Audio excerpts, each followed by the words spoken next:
So this is a stir plate that I built out of a fan that I took out of an old computer. I also had a defective hard drive that I removed the earth magnet out of the defective hard drive. I velcroed it on top of the fan. I had an old 12 volt power supply. I don't know when it went to, some sort of charger or something, that I hooked up to the fan. I added an on-off switch that you see here in the front.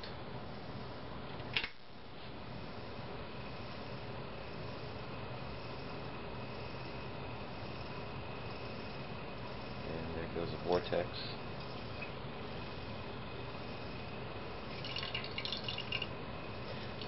I learned a few things, made a few mistakes along the way that I would talk about. One of the things that I learned was that if you put an earth magnet close to the surface of the metal top of this old DVD player, this is a defective DVD player that I've converted to a stir plate, the earth magnet is so strong that it pulled the top of the DVD case down to the magnet and it wouldn't work. So I actually had to cut a hole in the top of the plate, and just sits right on top of that, and that seems to work fine. It's just on low enough that it doesn't contact the bottom.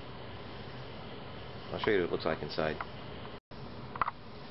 So this is what it looks like inside. Nothing too fancy. Just wired up the power to the on-off switch and to the fan.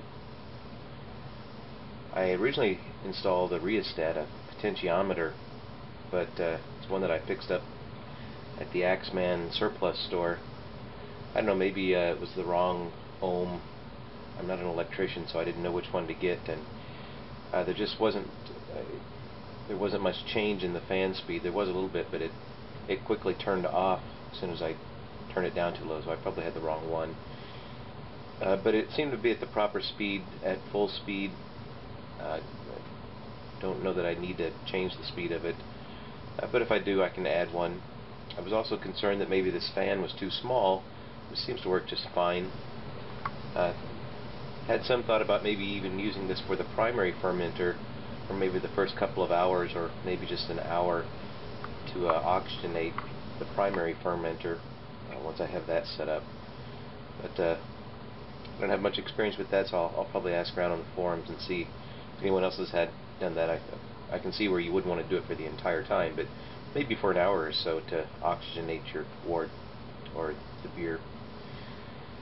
So that's my do-it-yourself stir plate.